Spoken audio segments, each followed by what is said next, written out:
sorry, y'all. I just love saying that. Like, podcast, like, who you know? Don't play with me. Okay, I play too much. But anyways, as y'all can tell by the title, this is part 2. If you have not watched part 1, you need to go back and watch the previous one. And before we get started, let's just get into this here, y'all. I had to do the fro today, y'all, because I'm getting ready to go out of town for my internship, so I'm getting my hair done. But we rocking the fro today, and it's giving. The fro is giving. Like, don't play with my hair. What's that song? I don't know what I'm trying to say. Anyways, as y'all can tell by the title, this is part 2, y'all. And this episode right here, I know I say this about every episode, y'all, but this episode right here definitely goes into more detail. And I get a lot of questions on how did you get free from it? How did you stop? How did you blah, blah, blah, blah, blah, blah, blah, blah, blah, blah. We're going to get into that. I'm going to break it down to y'all because addictions are hard. You don't wake up one day and stop an addiction. But with the God that we serve, he can heal you. You can go one day from being addicted and the next day to being free.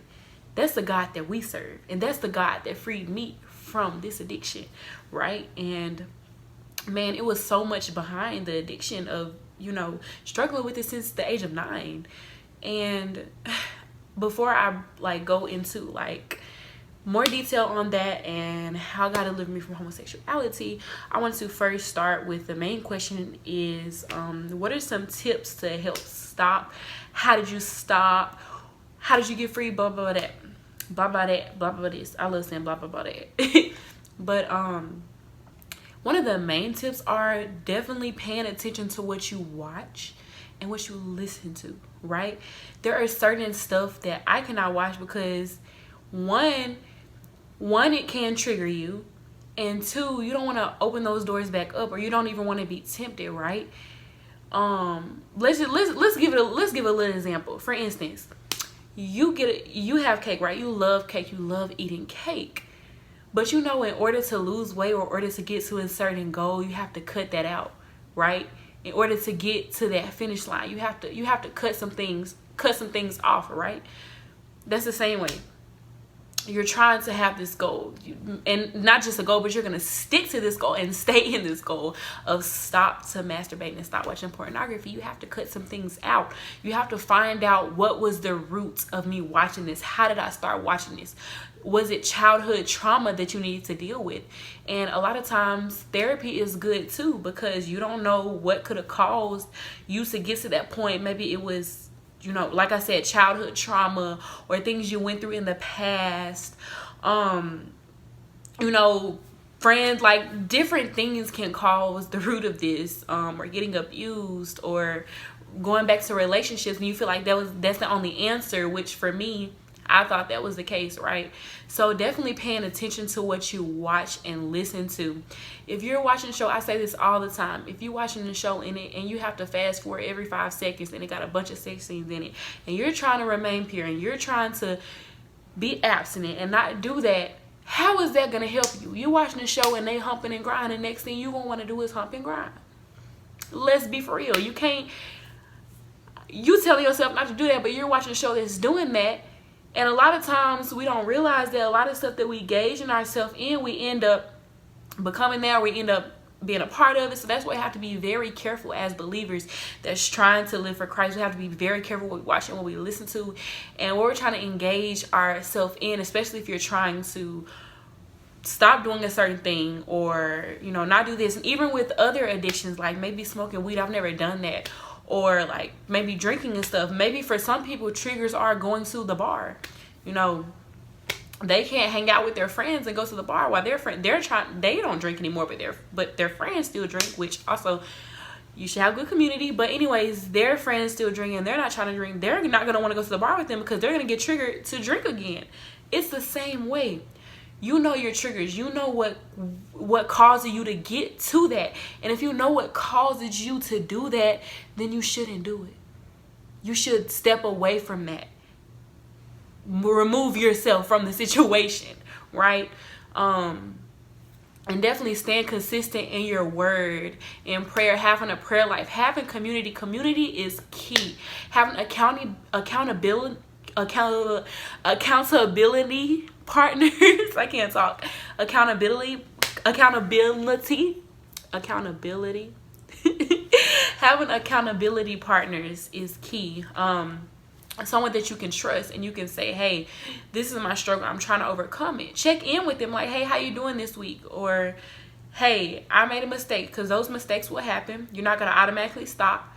You know, once you get to that freedom point, you're like, oh yeah, I won't do it no more. Yeah, but when you're trying to work through that, you're gonna have mistakes. Because I had mistakes. I was trying to break free from it and I still went and slipped back up. But now I don't no more. Like, I'm literally clean. Like, I'm clean, and that's a blessing, because I thought that I would never get to this point. You will get to this point. Don't let the enemy lie to you and tell you that you won't, because you will get to this point where you are clean. You don't gotta worry about none of that. But anyways, like I was saying, having that community that can support you, uplift you, that's on the same journey as you, because it's so much harder to live for Christ and do certain things when you don't have the community around you. Because if they're doing things of the world and you're trying not to do things of the world, then bad company, you know the word, bad company ruins good character. So you need to have good people around you, good community that's going to help uplift you and that's going to help push you into where you're trying to go, and not to influence you to do bad things, influence you to do things that you shouldn't do. And like I said, staying in your word consistently, praying consistently. That is so key. The more that I stayed in my word, the easier that it got. When I wasn't in my word, I found it so much harder to overcome it. Y'all have to stay in the word. I know sometimes you're gonna have days when you don't want to read the word. You're gonna have days when you don't want to pray, because life happens.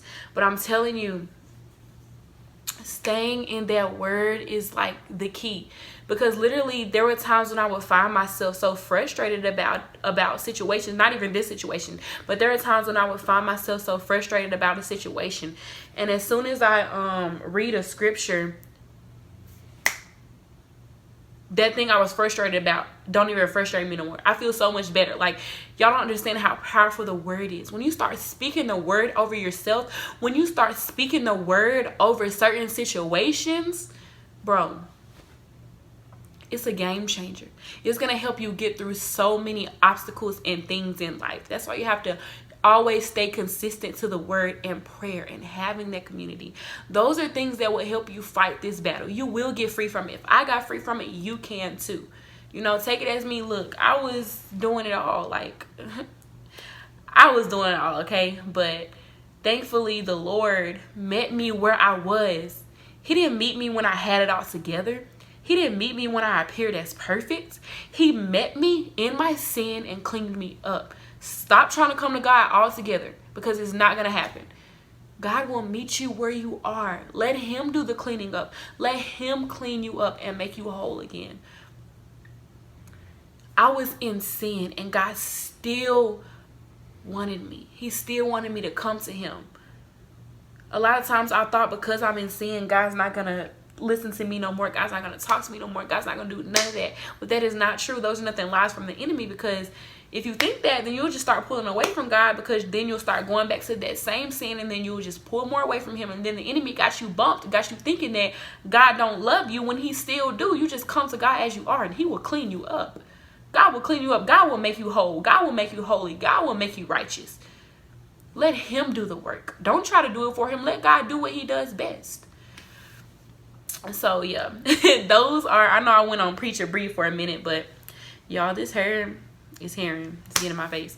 But those are some things that definitely help with me to break free from that cycle, and knowing that I am free and I'm able to tell my testimony, help others, that I am clean. Like, no more going back. There were so many times in my life when I struggled with this for 10 years, I would stop maybe for a couple of months or for a couple of weeks and I'll go back to it. I'll stop for a couple of months, a couple of weeks, I'll go back to it. But to say that I am 6 months clean, bro, it's a blessing. It's a blessing, because never have I been to this point. Like I said, I would stop and then I would go back. I would stop and then I would go back. But God freed me, and God is such a good God. yo. But I kind of want to get into how God freed me from homosexuality as well. Same-sex attraction, because some of that came from me starting to be confused and looking for other things, right? So because it didn't work out with guys, or because I had this addiction to pornography, I had this addiction to other things, maybe I can try some other things too. And a lot of my same-sex attraction started with family members, right? It started with being under a family member's roof and saying, oh, okay, we're just playing a game, we're just doing this. But looking back, I'm like, bro, that was not a game. That was not a game. We were messing with some stuff that we shouldn't have never been messing with. You know, going to different rooms, closing the door, hiding under the blanket, watching videos or showing each other, hey, we should kiss, we should do this. That's where it started at the age of 9. That's where it started. And I didn't know any better. I'm just trying to look up to my big cousins, right? I'm just like, oh, these are my big cousins. So my big cousin must know what they're talking about. My big cousins must know what they're doing. I'm just playing follow the leader, not knowing what type of doors I'm opening myself into. And then the cycle started more and more. And then it started with more family members and family members after that. And then I thought I developed for a same-sex attraction in middle school. Man, middle school was one of the toughest seasons in my life. Y'all, this hair, I'm about to... y'all, because this hair is getting all in my face, y'all. It's all in my eye. Anyways, that's what you get for having all this big hair. Breathe. But anyways, it started in middle school, because middle school was one of the hardest seasons in my life. I wanted to commit suicide in middle school. I was getting bullied. I was trying to fit in with the crowd. Wanted to do what everyone else was doing. And I think that's when my porn addiction started to rise even more. And then I caught myself watching it more every day. And then I saw myself starting to like girls. I didn't know why. I just was confused, because that's what family members brought them to me. So I'm thinking, oh, okay, it must be okay. So I'm going to be honest, like, even within my porn addiction, I started to look up videos of what it's like to date women, or how do you date women, or girls on girls attractions, like watching videos of girls on porn, all types of different things like that, okay? So then I even would have girlfriends in middle school. I don't even know what I'm doing, but I'm dating these girls. I'm trying to see what it's like. You know, going out with them, or playing these little card games, writing on little papers, like, will you be my girlfriend, stuff like that. I'm having this, and then rumors are going around school that I like girls. And then I get embarrassed. And then other people finding out that I like girls and wanting to try something on me. I don't know what I'm doing. And all this is happening in middle school. I never knew why. I thought something was wrong with me, because I'm like, man, I'm addicted to watching these videos and liking girls, and it's wrong. It's a sin. Like I said, I grew up a pastor daughter. I couldn't tell my parents. I feel so ashamed, right? And you know, thank God for parents, because they find out. Thank God for praying parents, okay? Get you some praying parents, okay? Thank God for praying parents to explain it to me. And even then, I still didn't understand. I still went back to it, right? And there were even many times when I would be in relationships where I would think like, man, if I get married, will I be able to have a girlfriend on the side? Or, I mean, nothing would be wrong with it because we're not married. So I'm pretty sure my husband wouldn't mind. Like, why am I thinking of these things and not realizing that it was a spirit? Like, bro, why? Why? I'm thinking that this is okay, and I'm still doing it. I'm still still still watching these videos, still being attracted. And then it goes off to high school. And high school is when I really started getting involved in sexual sin and different relationships and stuff. And the same-sex attraction kind of went away. And then it built it back up again. Then I remember, oh. And every time I would watch a video,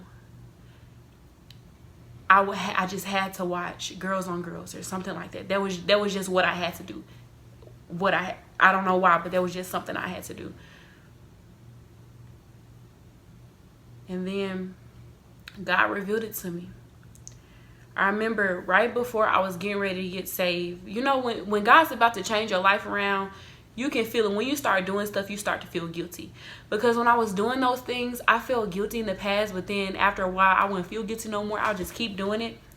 But right before God saved me, I would watch the videos and I would start to feel guilty. And I would cry after. Like, why am I crying? I didn't cry before, so why am I crying now? I would watch it and I would cry after. I would do this and I would cry after. And even weird thoughts would come into my mind, like as I'm walking or if I'm with other people, like, bro, what would it be like if I dated this girl or this girl? It was so weird. And I was like, man, not even realizing that I had to get delivered from that, right?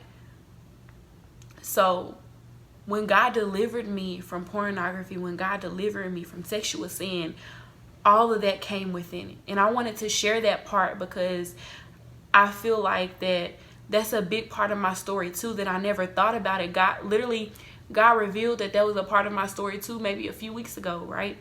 Before I made this next episode. Because there's so many roots to a person's testimony. There's so many things to a person's testimony. And right before God saved me, he was showing me like, bro, this isn't right. And like I said, when I first got saved, I didn't automatically stop watching pornography. I didn't automatically stop engaging in sexual sin. I didn't automatically stop doing that. The more I started reading my Bible, the more I started growing into God. He started to remove things off of me. And he was showing me, this is not like me. This isn't right. He showed me the scriptures in the Bible where homosexuality wasn't right. Lustful things weren't right. It was a sin. He showed me those things. And I can't walk into holiness if I'm still attached to these things, if I still carry these things on me. I can't walk into holiness, and I can't be more like Christ if I can't be backsliding. I have to one way or another. I can't do this and do that. You can't be hot or cold. You have to be one way.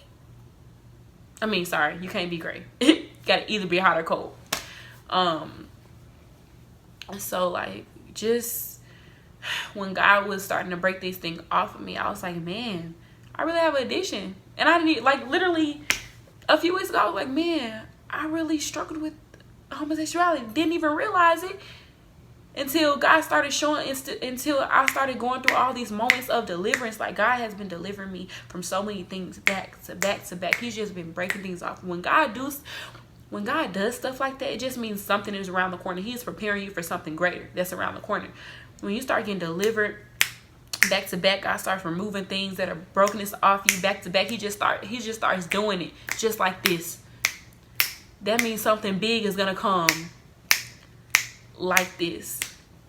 With the experience that I have with God, that's how I know how God works. And with the experience that I've seen with other people, my spiritual mentors and leaders, that's how I know how God works. So I'm just grateful that I was able to get delivered from that. And I'm able to sit here and tell my story that I no longer struggle with homosexuality. I don't struggle with porn. I don't do those things. And it's crazy because a lot of people ask, like, do you still get those desires to want to watch it? Or do that anymore? No. Honestly, I don't get the desires to want to watch it. The enemy would try to place those desires in my head, but I would immediately like, no, I'm not doing it. Because I asked the Lord, I was like, God, I want you to take these desires away from me. I really wanted to walk into abstinence and saving myself for marriage, resaving myself for marriage, not having homosexuality thoughts, not having all these thoughts. I wanted to do this all over again for my husband. And I know I can't do it if I still have the desires. I know I can't do it if I still have the desires of wanting to have sex. I'm not going to be able to wait because I still have those desires. I know that God wouldn't deliver me from homosexuality because I still have those desires. I couldn't get fully delivered and walk into my healing if I still have those desires. So the more that I started to spend time in my word, as God started to change me, he started to take away those desires. So I was like, Lord, I want to get free from this. Take away the desires.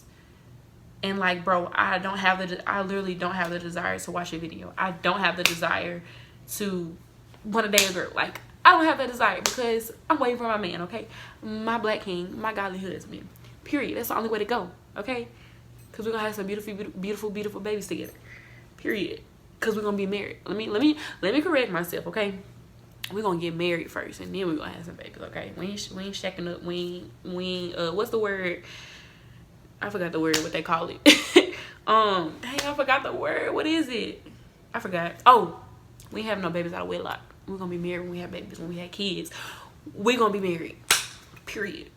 But yeah. So I hope you guys enjoyed part 2 of my testimony. If you haven't, go back and watch part 1. I strongly suggest it. It's the first part of my story, and this is the second part to wrap up things and how God delivered me from homosexuality, same-sex attraction, pornography, sexual sin, all of that. And now I'm walking into the fullness of God, and I'm able to share my testimony with so many other people. I'm able to help so many women walk into purity, because I knew for a long time God had called me into purity, but he couldn't release that into me until I fully let it go and until I accepted my calling. He couldn't give it to me until I fully walked in the obedience of remaining pure. And I can't help other women become pure if I'm not pure myself, right? So whatever you're struggling with the most, usually be where God trying to push you to be. I didn't even realize. I knew God was calling me into the youth and helping women in purity and singleness and all that type of stuff. But y'all, for the first time in my life, I'm literally enjoying this season. I have ups and downs. We all do. We have those moments where we get, man, I'm ready for my husband to come. Okay, Lord. But we do need these seasons to really press into the Lord, to learn his voice more, to learn his word more, to learn to pray more, to enjoy ourselves, enjoy our friends, just enjoy what he's doing in this life and season, and take it one step at a time, knowing that when it's time, God gonna send you your man, okay? And you're gonna be happily ever after. That's what I have to tell myself every day. So thank you guys so much for watching. I can't wait to the next episode. Now, it is going to be a little pause because I'm about to go on this internship, which is about 2 months, the whole summer, and then I'm coming back and I'm going back to school. So it's about to be a lot of vlogs going on. So this is a pause for my podcast, and I will be back with another podcast video once I get back to school, which is August. So we're taking a 2.5 month break, but we will be back. So while we wait, and stay tuned to my vlogs. I got a few videos lined up, so we're about to get into a lot of content. I got some content for y'all, okay? Like I said, I'm coming hard. God gave me the okay, so I'm just gonna do what my Father says. So stay tuned. Next week, I think I'm gonna drop 2 videos, and then I'm gonna drop a couple of videos after that. So yeah, we just gonna be vlogging our way through June and July until we come back with the podcast, and then I might got some more stuff I got up my sleeve for school. So y'all just stay tuned, and we out. Love y'all. Don't forget to like, comment, and subscribe. Share to all your friends. Bye.